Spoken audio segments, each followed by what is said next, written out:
இட்லி எப்பா இட்லி போட்ட ஏசமான எவ்வளவு பெரிய பூகம் வந்தாலும் சரிடா நீ ஒரு ஆள் எஸ்கேப் ஆயிருப்பா. வெல்கம் டு ஐரக்ஷன் சேனல். எங்களோட வீடியோஸ் உங்களுக்கு பிடிச்சிருந்ததுன்னா லைக் பண்ணுங்க, கமெண்ட் பண்ணுங்க, ஷேர் பண்ணுங்க, மறக்காம சப்ஸ்கிரைப் பண்ணுங்க. ஓகே, இப்போ என்ன வீடியோ பார்க்க போறோம்? விஜய் நாமக்கல்ல பேசின அந்த ஸ்பீச் வீடியோ தான் பார்க்க போறோம். பார்க்கலாம். என்ன கண்ணுகளா, எல்லாரும் எப்படி இருக்கீங்க? கண்ணுங்களா பயங்கர கூட்டம். நாளைக்கு நாள் கூட்டம் இன்க்ரீஸ் ஆயிட்டே போகுது. சாப்பிட்டீங்களா எல்லாரும்? சாப்பிட்டேங்க. சாரி, கொஞ்சம் லேட் ஆயிடுச்சு. 8:40 ஏதோ டைம் போட்டுருந்தாங்க. ஒண்ணும் பண்ண முடியாது, எவ்வளவு கூட்டம் இருக்கு. உங்கள் அனைவருக்கும் வா, வெயிலையும் நிக்கிறாங்க. முன்னாடி எப்போ 9 மணில இருந்து நின்றுட்டு இருந்தாங்க. ஒரு சிலர்லாம் 6 மணிக்கு வந்துன்றாங்க, 5 மணிக்கு வந்துன்றாங்க.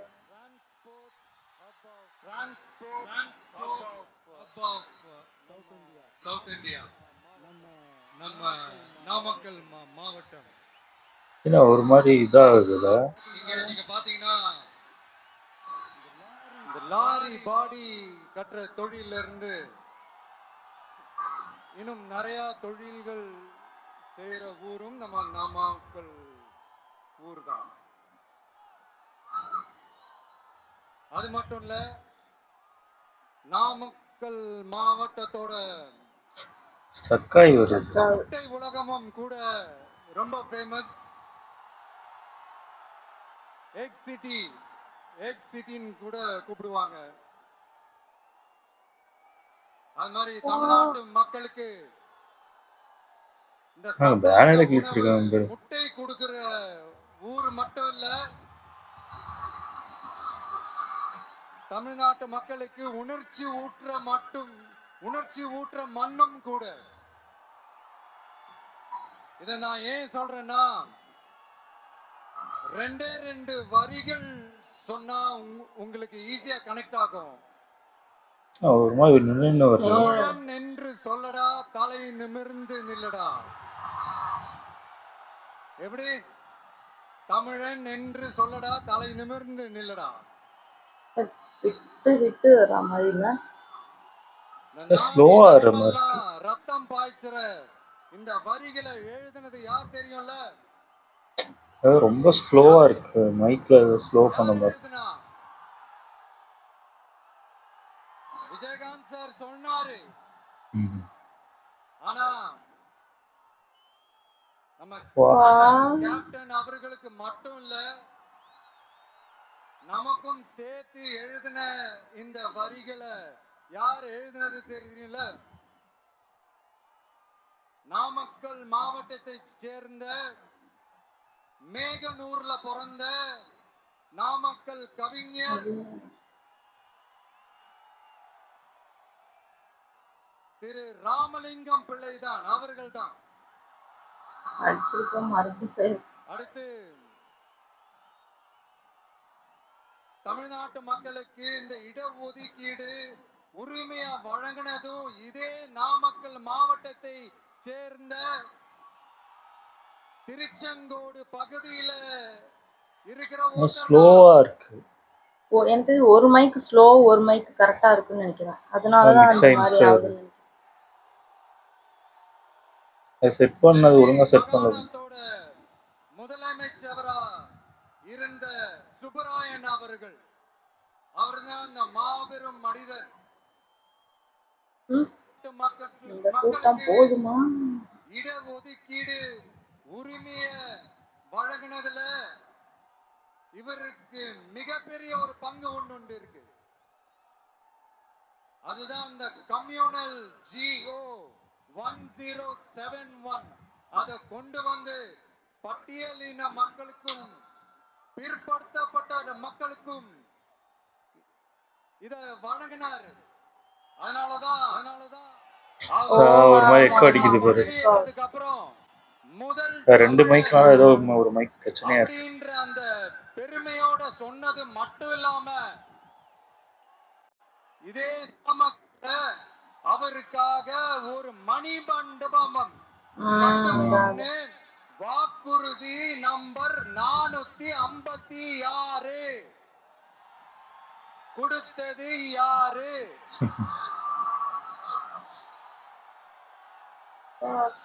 சொன்னாங்களே செஞ்சாங்களா?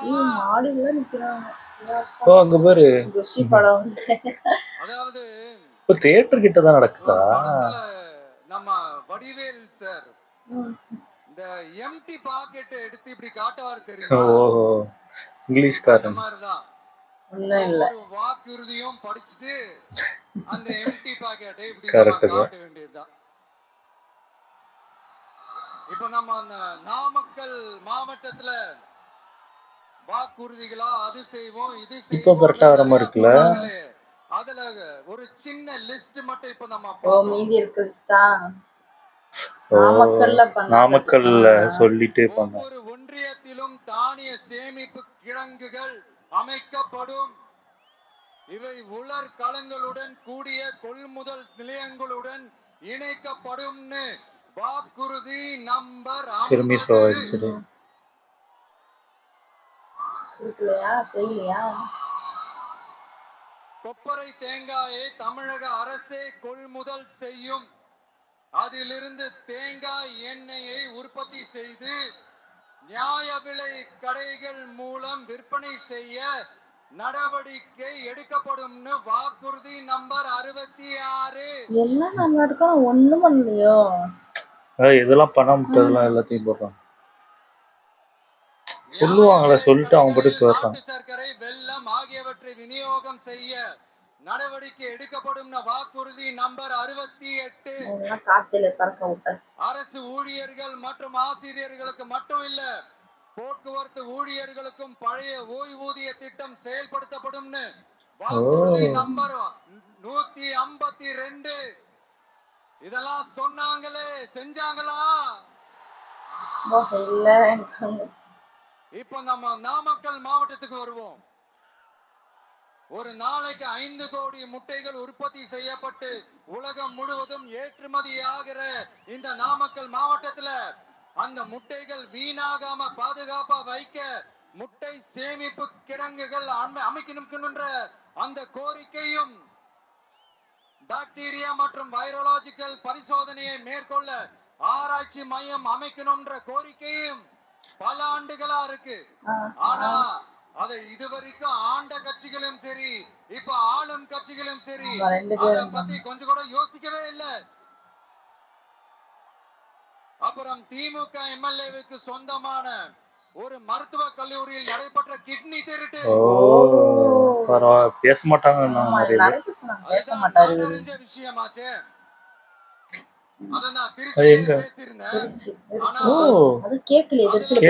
மக்களை சேர்ந்தவங்க தான் அதிகமா பாதிக்கப்பட்டிருக்கிறதா. அதிலும் குறிப்பா விசைத்தறியில் பணிபுரியும் ஏழை பெண்களை குறிவைத்து அந்த கிட்னி திருட்டு நடந்திருக்குன்னு சொல்றாங்க.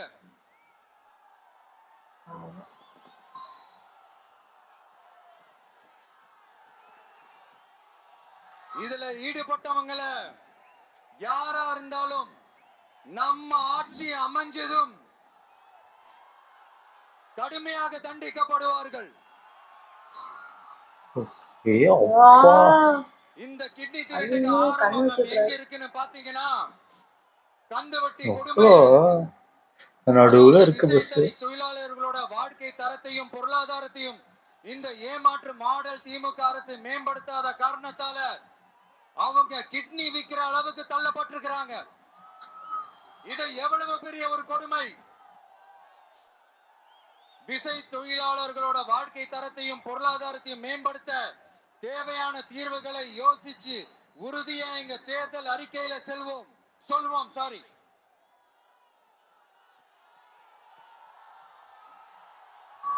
நான் இந்த சுற்றுப்பயணத்துல எல்லா ஊருக்கும் போகும்போது ஒரே விஷயத்தை தான் மக்கள் ரிப்பீட்டடா நம்ம கிட்ட சொல்றாங்க.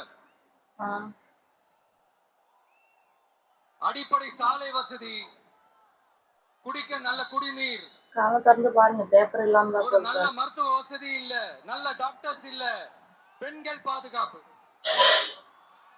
இதத்தான் அவங்க கேட்கிற அந்த அடிப்படை விஷயங்கள். அவங்க பெருசா எதுவுமே கேட்கறது இல்ல. என்னப்பா இந்த விஷயம் எங்க போனாலும் கேள்வியா கேட்கிறாரு. இவர் வந்தா என்ன செய்வாருன்னு கேட்டதுக்கு 2 இடத்துல அதுக்கான விளக்கத்தை ஒண்ணு சொன்னோம். கல்வி, ரேஷன், மருத்துவம், குடிநீர், அடிப்படை சாலை வசதி, மின்சாரம், போக்குவரத்து, பெண்கள் பாதுகாப்பு, சட்டம் ஒழுங்குன்னு இந்த மாதிரி அடிப்படை விஷயங்கள்ல எந்த சமரசமும் இல்லாம கரெக்டா செய்யப்படும்னு சொன்னோம். இதைத்தானே எல்லாரும் சொன்னாங்க. அதே தான் இவரும் சொல்றாரு. இவர் என்ன புதுசா என்ன சொல்லிட்டாரு? புதுசா எதுவுமே சொல்லலையே. ஐயா, அரசியல் மேதைகளே, பெரியவங்களே, ஒரு மனுஷனுக்கு சாப்பிடறதுக்கு நல்ல சோறு, படிக்கிறதுக்கு நல்ல கல்வி, புதுசா சொல்ல புதுசா குடிக்கிறதுக்கு நல்ல இது குடிநீர், பண்ணிட்டு அவனை பார்த்துக்கிறதுக்கு நல்ல மருத்துவ வசதி, வேணுங்கிற இடத்துக்கு போயிட்டு வரதுக்கு நல்ல போக்குவரத்து, அதுக்கான சாலை வசதி, பாதுகாப்பான ஒரு வாழ்க்கை, இதுதானே ஒரு மனுஷனுக்கு அடிப்படை தேவை. இன்னைக்கும் இது நம்ம எல்லாருக்கும் இது தேவைதானே. அப்புறம் அதை சரியா செய்வோம்னு சொல்றது தானே சரி. அதனாலதான் சொன்னோம், எது நடைக்கு சாத்தியமோ, எது உண்மையோ அதை மட்டும் தான் சொல்லுவோம், அதை மட்டும் தான் செய்வோம். இந்த திமுக மாதிரி பொய்யான வாக்குறுதிகளை எப்பவுமே கொடுக்க மாட்டோம். புதுசா சொல்லுங்க, புதுசா சொல்லுங்கன்னா என்னத்த சொல்றது எனக்கு புரியலையே. என்னத்த புதுசா சொல்றது?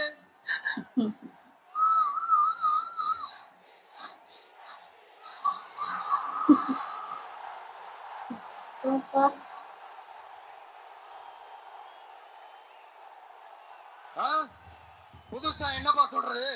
செவ்வாய் கிரகத்துல ஐடி கம்பெனி கட்டப்படும். அவன் கேட்டானா வீட்டுல காத்துல வீடு அமெரிக்காவுக்கு ஒத்தடி பாதை போடப்படும். வீட்டுக்குள்ளே ஏரோப்ளேன் ஓட்டப்படும். இந்த மாதிரி அடிச்சு விடுவோமா? நம்ம சொல்லுவாங்க. இங்க பேரு அந்த மாதிரி அடிச்சு விடுவோமா? ஒரே அடி, அங்க ஒரு அடி பட்டு.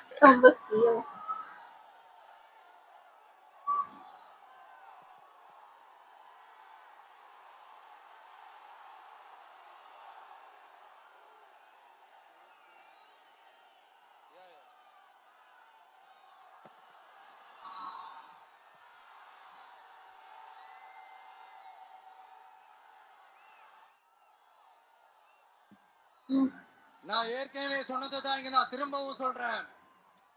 ஒண்ணு, இந்த பாசிச பாஜக அரசோட எப்பவுமே நாங்க ஒத்து போக மாட்டோம். ஒண்ணு. ரெண்டாவது, இந்த திமுக அரசு மாதிரி அண்டர் கிரவுண்ட் டீலிங், மறைமுக உறவுக்காரர்களா இந்த பாஜகவோட எப்பவுமே நாம இருக்க மாட்டோம். 2. மூணாவது, மூச்சுக்கு 300 தடவை அம்மா அம்மா அம்மான்னு சொல்லிக்கிட்டு ஜெயலலிதா சொல்றாங்க. அந்த விஷயத்தை டோட்டலா மறந்துட்டு ஒரு பொருந்தா கூட்டணியா ஒரு கூட்டணியை ஒண்ணு அமைச்சுக்கிட்டு தமிழ்நாட்டோட நலனுக்காக இந்த பாஜகவோட கூட்டணி வச்சிருக்கோம்னு சொல்லிக்கிறாங்களே, அவங்கள மாதிரியும் நாம இருக்க மாட்டோம். நான் தெரியாம தான் கேக்குறேன். இந்த பாஜக அரசு தமிழ்நாட்டுக்கு என்ன செஞ்சுட்டாங்க? நீட்டை ஒழிச்சிட்டாங்களா? கல்விக்கு தேவையான அந்த நிதியை முழுசா கொடுத்துட்டாங்களா? அத பண்ணாங்களே உங்களுக்கு சப்போர்ட் பண்ணுவாங்க. தமிழ்நாட்டுக்கு தேவையான எல்லா விஷயங்களையும் தான் சரியா செஞ்சுட்டாங்களா? அப்புறம் எதுக்காக இந்த சந்தர்ப்பவாத கூட்டணின்னு நான் கேட்கல. புரட்சி தலைவர் எம்ஜிஆர் அவர்களோட உண்மையான தொண்டர்கள் அவங்க கேக்குறாங்க. சரிப்பா, அவங்க கூட்டு பொரியல் அப்பளம்னு எதையாவது கிண்டி கிடைக்கும், நமக்கு எதுக்கு? மக்களே, இன்னொரு முக்கியமான விஷயம், இத கவனமா கேளுங்க. அதிமுக பாஜக நேரடி ஒரு உறவுக்காரர்கள்னு எல்லாருக்குமே தெரியும்.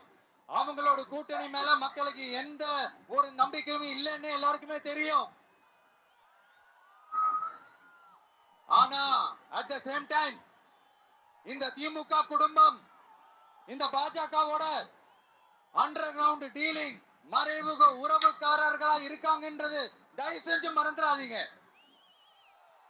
வரப்போற தேர்தல்ல, அடுத்த வருஷம் வரப்போற தேர்தல்ல நீங்க திமுகவுக்கு ஓட்டு போட்டீங்கன்னா அது பாஜகவுக்கு ஓட்டு போட்ட மாதிரி.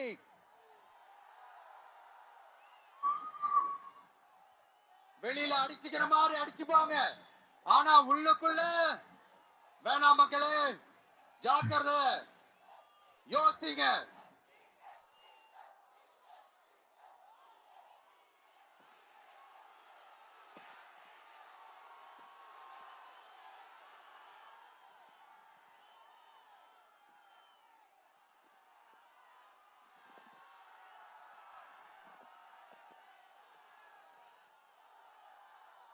அதனாலதான் மறுபடியும் சொல்றேன், திரும்பவும் சொல்றேன், 2026ல 2 பேருக்கும் போட்டியே.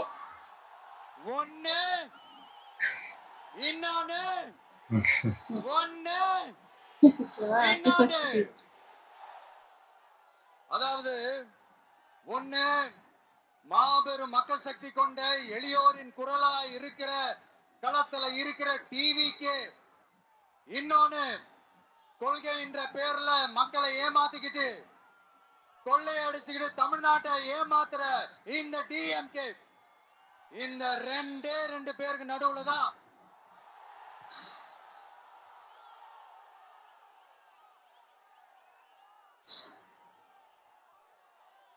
இப்படி ஒரு மோசமான ஒரு ஆட்சியை கொடுக்கறாங்களே, இந்த திமுக அரசு மறுபடியும் ஆட்சிக்கு வரணுமா? உங்க உண்மையான மக்களாட்சி, மனசாட்சி உள்ள மக்களாட்சி, உங்க நம்ம டிவிக்கு மறுபடியும் ஆட்சி அமைக்கணுமா? மறுபடியும் சாரி, ஆட்சி அமைக்கணுமான்னு கேட்டேன். Sorry sorry. ஒன்றும் தப்பு இல்லை, எல்லாருக்கும் தம்பி, தோழா, தோழி, இது நம்ம இந்த ட்ரோன் வரத பார்த்தாலே பயமா இருக்கு. தலையில இடிச்சிருக்காங்க. என்ன இவ்வளவு நம்புறீங்களா? நம்புறதுனால இவ்வளவு கூப்பிட்டோம். பார்த்தலாம், ஒரு கை பார்த்தலாம். சத்தியமா சொல்றேன், நானும் ஒரு 2-3 வாரத்துக்கு முன்னாடி என்னமோ ஏதோ நினைச்சேன். பார்த்தலாம், சத்தியமா பார்த்தலாம். கான்பிடண்டா இருங்க மக்களே, நல்லதே நடக்கும், வெற்றி நிச்சயம். மீண்டும் சந்திக்கும் வரை நன்றி, வணக்கம். அவ்வளவுதான். ஏதாவது குடுக்குறாங்களா? என்னது இது? ஓ, செங்கோல் மாதிரியா? கீழே தானே சூளம் மாதிரி இருக்கு.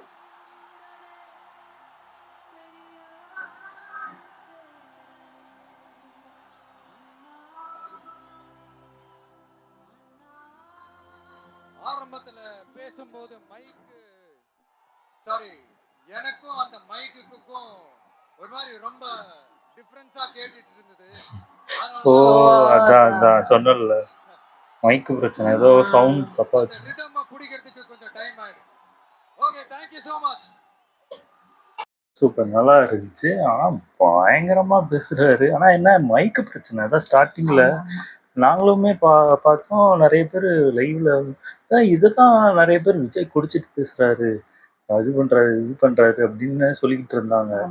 பார்த்தா மைக்கு பிரச்சனையும் குடிச்சு பேசுறதும், அதான் எவ்வளவு கேவலம். அதாவது இப்படிதான் விஜயகாந்தையும் குடிச்சிட்டு பேசுறாருன்னு தப்பா ப்ரொசீட் பண்ணி எடுத்துட்டாங்க. விஜயும் அதெல்லாம் எப்படியாவது மாட்டுவாரு, ஏதாவது காய் கொடுப்பாரு, பேசலாம் அப்படின்னு. ஆமா ஆமா, அவர் ஒருத்தர் விட்டாச்சு, இவர கண்டிப்பா சொல்றேன். இல்ல, இது எனக்கு தெரிஞ்சு எந்த அரசியல்வாதியுமே சொல்லாத ஒரு விஷயம். அதாவது பேசிக்கா என்ன பண்ணுமோ அதை கண்டிப்பா பண்ணி கொடுப்பான்னு யாருமே சொன்னதே கிடையாது. அதை பண்ணாலே போதும் மேக்சிமம். அதவே இவங்க பண்ண மாட்டேங்கிறாங்க. இவங்க சொல்றதெல்லாம் வானத்துக்கு 1 பூமிக்கு 2 சொல்லி, இதை நிப்பாட்டுவேன், அதை நிப்பாட்டுவேன், மது விலக்க கொண்டு வருவேன், அதெல்லாம் சாத்தியமே இல்லாத விஷயம். டக்குன்னு ஒரு விஷயத்த அதெல்லாம் பண்ணவே முடியாது. அதெல்லாம் புரிஞ்சுக்க மாட்டேங்கிறாங்க. இவங்க என்ன நினச்சிக்கிட்டாங்க, எல்லா ஒயின் ஷாப்பையும் டக்குன்னு ஒரே நாளில் மூடிடுவாங்கன்னு நினச்சிக்கிட்டு இருக்காங்க. அப்படி பண்ண முடியாது. ஏன்னா அதுலேருந்து தான் அந்த இதெல்லாம் காசுலாம் எடுத்து தான் மக்களுக்கு யூஸ் பண்ணுறாங்க. ஆனால் இவங்க மக்களுக்கு யூஸ் பண்ணுறாங்கன்னு பார்த்தீங்கன்னா அதுவும் இல்லை. புரியுதா? அதுவும் அது அந்த இப்போ ஒயின் ஷாப்லாம் மூடினாங்கன்னா அதுக்கு வேற எங்கேயா இருந்து கவர்மெண்ட்டுக்கு காசு வர மாதிரி ஏதாவது ஒன்று ஆரம்பிச்சுட்டு தான் அதை க்ளோஸ் பண்ண முடியும். அதனால இது சாத்தியமே இல்லாது. அதே மாதிரி நீட்டும் இவங்களால ஒண்ணுமே பண்ண முடியாது. அங்க மேல இருந்து அவங்க சொன்னா மட்டும்தான் அது இதாகும்.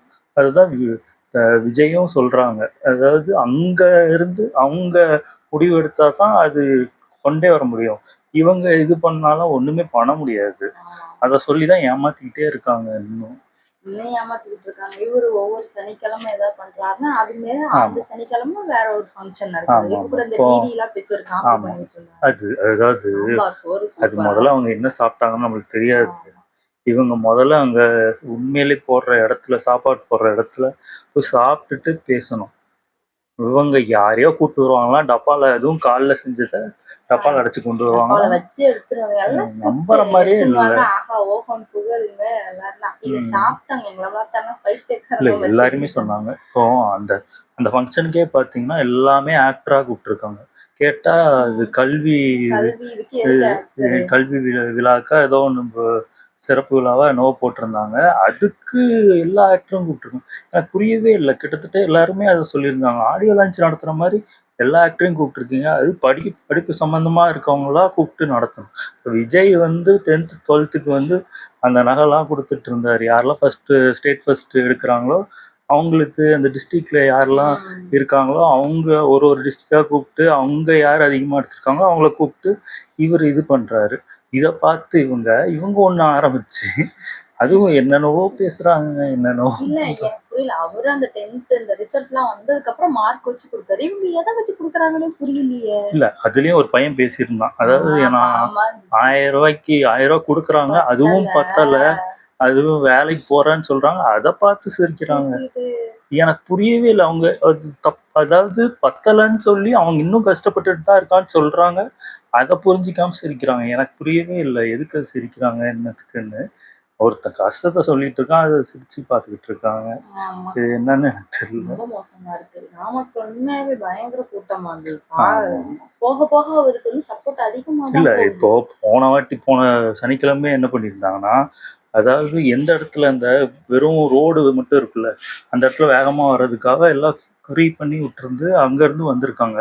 கூட்டமே இல்லாத வீடியோவை கிராப் பண்ணி போட்டு விஜய் பாருங்க 2வது சனிக்கிழமை கூட்டம் இல்ல அடிக்குது. இதுக்கும் ஒரு 10 பேர் கமெண்ட் போட்டிருக்காங்க. இவங்கெல்லாம் யாரு என்ன அவங்க அதான் எனக்கு புரியல. அதே மாதிரி இன்னொன்னு போடுறாங்க, அஜித் ஃபேன்ஸ் எல்லாம் விஜய்க்கு சப்போர்ட் பண்ண மாட்டோம். உடனே அஜித் ஃபேன்ஸ் இழுத்துட்டு வந்துடுறாங்க. அவங்க உண்மையிலேயே அஜித் ஃபேன்ஸே கிடையாது. இது நான் நிறைய அஜித் ஃபேன்ஸ் என்ன நினைச்சுக்கிறாங்க, அஜித் ஃபேன்ஸ் தான் இதை போடுறாங்கன்னு நினைச்சுக்கிறாங்க. ஆனா அது பண்றதெல்லாம் டிஎம்கே இல்ல வேற கட்சிங்க போட்டு அவங்க எப்படி ஏமாத்திக்கிறாங்க. அதாவது இப்போ விஜய் அடிக்கணும்னா ஒண்ணுமே இல்லை. அதனால இதை தூக்கிட்டு வந்துடுறாங்க. அஜித் இல்லைன்னா ரஜினி இவங்கள தூக்கிட்டு வந்து சண்டையை மூட்டி விட்டு இவங்க 2 பேரும் சண்டையை போட விட்டு அவங்க வேடிக்கை பார்த்துக்கிறாங்க. ஆமா, இத்தனை பேரு ஒருத்தரை எதிர்த்துக்கிட்டு நிக்கிறாங்க. இவரு அசால்ட்டா எல்லாரையும் டீல் பண்ணிட்டு போறாரு. இந்த மாதிரி ஒரு ஆள் தான் சனிக்கிழமை பேசிட்டார்ல, அடுத்த சனிக்கிழமை வரைக்கும் கதறுவாங்க. இதையே புலம்புவாங்க. புலம்பிட்டு அவர் வேலையை, அதாவது அந்த மக்களுக்கு என்ன தேவையோ அதை பத்தி பேசிட்டு அங்க என்னெல்லாம் பண்ணாம விட்டதெல்லாம் பேசிக்கிட்டு இருக்காங்க. எல்லாருமே என்ன சொல்றாங்கன்னா, ஏன் திமுகவை மட்டும் ஏத்து பேசுறீங்கன்னா, ஏன்னா அவங்கதான் ஆண்டுட்டு இருக்காங்க. இப்போ வேற ஏதாவது கட்சி ஆண்டுட்டு இருந்தா அவங்கள ஏத்துதான் சண்டை போடுவாங்க. இப்போ சம்பந்தமே இல்லாத ஒரு கட்சி போய் சண்டை போடுவாங்களா? இது அந்த மாதிரிதான் கேக்குறாங்க எல்லாரும். யார் இப்போ ஆண்டு இப்போ ரீசெண்டா யார் இருக்காங்களோ அவங்க என்ன பண்ணிருக்காங்க அதை பத்தி தான் பேச முடியும். எப்போவோ ஆண்டவங்களை கூப்பிட்டு சண்டையா போட முடியும். அதுதான் ஆமா, அதான் கமெண்ட்லயே அதான் மீம் போட்டிருக்காங்க. அதாவது எப்போ பார்த்தாலும் விஜய் வராரு, டிஎம்கே திட்டுறாரு, போறாரு அப்படின்னு. டிஎம்கே ஏன் திட்டுறாங்கன்னா அவங்க பண்ணாதது தானே சொல்றாங்க. அவங்க ஏதோ எல்லாத்தையும் பண்ணிட்டாங்க, ஒரு இல்லாத போல அதெல்லாம் சொல்ற மாதிரி போட்டுட்டு இருக்காங்க. எல்லாருக்குமே தெரியும் ஒண்ணு சொன்னது எதுவுமே பண்ணலன்னு. எல்லாருக்குமே தெரியும். தெரிஞ்சும் அவங்க ஏன் சல்ற அடிச்சுக்கிட்டே இருக்காங்கன்னு தான் தெரியல. ஆமா. இல்ல ஓப்பனாவே தெரியுது. இவரு வராரு, ஏதாவது சொல்றாரா, அத வச்சு இவங்க இது பண்ணி கமெண்ட் ஆமா. பண்ணி அவர இது பண்ணிக்கிட்டு இருக்காங்க. இல்ல உங்களுக்குலாம் வேற வேலையே இல்லையா? நீங்க உங்களோட கட்சிய வளர்க்கறதுக்கு அதே தான் பண்ணுவீங்கன்னு பார்த்தா, விஜயே போட்டு கொதறிட்டு உட்கார்ந்துருக்காங்க. ஆமாமா. அவரு அதுக்கு இல்ல நல்லதுதான் அதான் அது அவருக்கு வளர்ந்துகிட்டே போவாரு. கதறிட்டே அவங்க அதாவது மக்களுக்கு ஏதாவது பண்ணணும், இது பண்ணணும்லாம் யோசிக்கிறது இல்ல. விஜய் அடிச்சா நம்மள பார்ப்பாங்களா? அவ்வளவுதான். அப்படிதான் பார்த்துட்டு ஸ்டார்டிங்ல ஓகே. இதையே வேலையா வச்சுக்கிட்டு இருக்காங்க. ம். ஃபுல்லா விஜய் மட்டுமே இல்ல திட்டிட்டு இப்போ ஒண்ணும் இல்ல. இருக்காங்க. விஜய் இப்படி பண்றாரா? ஏன் விஜய் மட்டும் பண்ணணும்? நம்மளும் பண்ணுவோம்னு எல்லாருமே கிளம்ப வேண்டியதுதானே. மத்த கட்சிலாம் ஏன் இருக்கீங்க? ஏன் உட்காந்து வேடிக்கை பார்த்துக்கிட்டே இருக்கீங்க? நீங்களும் போங்க. ஒரு ஒரு ஊரா போங்க. யாரு வேணாம்னு சொன்னா? ஆமா. யாராவது ஏன் தடுத்தாங்களா? பயப்படுறீங்க? போங்க. போய் நீங்களும் உங்களோட கருத்து உங்களுக்கு நீங்க என்ன மக்களுக்கு நல்லது பண்றீங்களோ சொன்னாதான் அப்போ மக்களுக்கும் தெரியும். விஜய் சனிக்கிழமை போறாரு பேசுவாரு, சனிக்கிழமை தான் வருவாரு பேசுவாருன்னா எனக்கு புரியவே இல்லையா? அப்போ அவரு நீங்க ஷெட்யூல்டு அது நீங்க அந்த டைம்ல வரவே தான் வருவாரு. மாட்டீங்களா? அதாவது இவங்க ஏதோ மக்களை டெய்லியும் வீட்டுக்கு ஒரு ஒரு வீட்டுக்கா போய் பார்த்துட்டு வர மாதிரியும், விஜய் மட்டும்தான் சனிக்கிழமை சனிக்கிழமை ஆனா வர அவரு சனிக்கிழமை அவர் பிளான் பண்ணி வராருன்னா, அதே சனிக்கிழமை தான் நீங்களும் அந்த ஏதாவது ஒரு ஆமா. மீட்டிங்க போட்டு ஏதாவது ஒரு திருட்டுத்தனமா ஏதாவது பண்ணிட்டு இருக்கீங்க. அவரை பிடிச்சி கட்சின்னு கிடக்குறீங்க. இல்ல இப்போ பிரஸ் மீட் இப்போ விஜய் வந்து பிரஸ் மீட்டே பேச மாட்டாரு. எதுக்கு பிரஸ் கொடுக்கணும்? மீட்ல என்ன பேசணுமோ அதை தான் அவர் பேசிக்கிட்டு இருக்காரு டெய்லி டேரக்டா சனிக்கிழமை மக்கள்கிட்ட வந்து. பேசிட்டாரு. ஆனா அவர்கிட்ட அதான் எதுக்கு தனியா மக்கள்கிட்ட இப்போ பேசணும்? பிரஸ் மீட் எதுக்கு பேசுறாங்க? அது மக்கள்கிட்ட போய் இப்போ ஏதாவது கேள்வி கேட்பாங்க. அது மக்களோட கேள்வியா இவங்க ரிப்போர்ட்டர்ல இருந்து கேட்பாங்க. அந்த அதான் கேள்விக்கு நியூஸ்ல இவர் பதில் சொல்லுவார். போடுவாங்க இவரே பார்க்கலாம். எல்லாத்தையும் சொல்லிடுறாரு. இதுக்கப்புறம் என்ன பிரஸ் மீட்ல சொல்லணும்? டேரக்டா மக்களோட ஏன்னா கனெக்ட் சனிக்கிழமை ஆயிட்டாரு. சனிக்கிழமை வரப்போறாரு, பேச போறாரு. இப்போ அங்க இருக்க மக்களே சொல்ல போறாங்க. அங்க ஏதாவது அத்தனை பேர் பாக்குறாங்க. அவங்களே ஏதாவது கேட்கணும்னா கேட்க போறாங்க. ஆமா.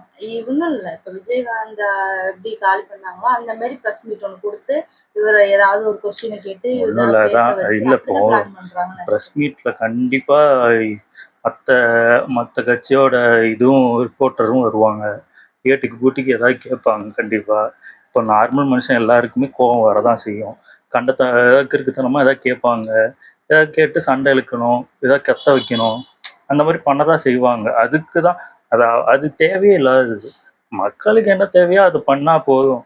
இது பிரஸ் மீட் கொடுத்து தான் அவங்களுக்கு இது பண்ணணும்னு அவசியமே கிடையாது. ஆட்சியில இருக்கவங்கள்ட்ட போய் இந்த கேள்வி எல்லாம் கேட்க மாட்டாங்க. இவரு என்ன ஆட்சிக்கே வரல. ஆமா. இவரு இல்ல சம்பாதி அவங்களுக்கு எப்படிமா பிரஸ் மீட் ஆன்சர் கொடுத்துருவாங்க. ஆமா. சார் இந்த கேள்விதான் இதுதான் ஃபர்ஸ்ட் ஆன்சர். கேள்விக்கு ஆன்சர் சொன்னா அந்த கேள்விக்கு இல்ல சேர்த்து ஆன்சர் அதுதான் சொல்லுவாருங்க. அது நான் அடுத்த கேள்விக்கு ஆன்சர் சேர்த்து சொல்லுவேன் உங்களுக்கு அட்வான்ஸா வச்சுக்கணும்னுவாங்க. அப்படி அப்படின்னே சொல்றாரு. அப்படி இவருக்கு எழுதி ஆமா இப்போ அந்த கொடுத்தாங்க. இது டிடி அந்த ஃபங்க்ஷன்லயுமே பேரே தப்பா பிடிச்சதா பார்த்தேன் ஒரு ஆமா. வீடியோ. பேரையே அவங்க பேரு ஆமா பேரே சொல்லாம சொல்லாம கருணாநிதி சொன்னாரு. அவங்களோட அடி பேர் சொல்றாங்க. அது பார்த்தோம். அது நாங்க ஆமா பார்த்தனால சொல்றோம். அங்க வந்தது ரொம்ப ஆக்டிங் போட்டது நல்லாவே தெரிஞ்சுச்சு. வேற வழி கிடையாது. அவங்க இந்த ஆட்சியில இருக்கறனால அவங்கலாம் பயந்து இதெல்லாம் பண்ணி தான் ஆகணும். பண்ணிதான் ஆகணும். அடுத்த பண்ணலன்னா அவங்களுக்கு அடுத்த தான் ஆபத்து. படம் ஓடணும் அவங்களுக்கு. ஆமா எஸ்கே பார்த்தாம பாவமா தான் இருக்கு. ஆமா நல்லா புடிச்சு உட்கார வச்சுக்கிட்டாங்க. ஐயோ பாவம். நல்லா இருந்துச்சு. ஓகே எங்க வீடியோஸ் உங்களுக்கு பிடிச்சிருந்தா லைக் பண்ணுங்க, ஷேர் பண்ணுங்க, கமெண்ட் பண்ணுங்க, மறக்காம சப்ஸ்கிரைப் பண்ணுங்க எல்லாருக்கும்.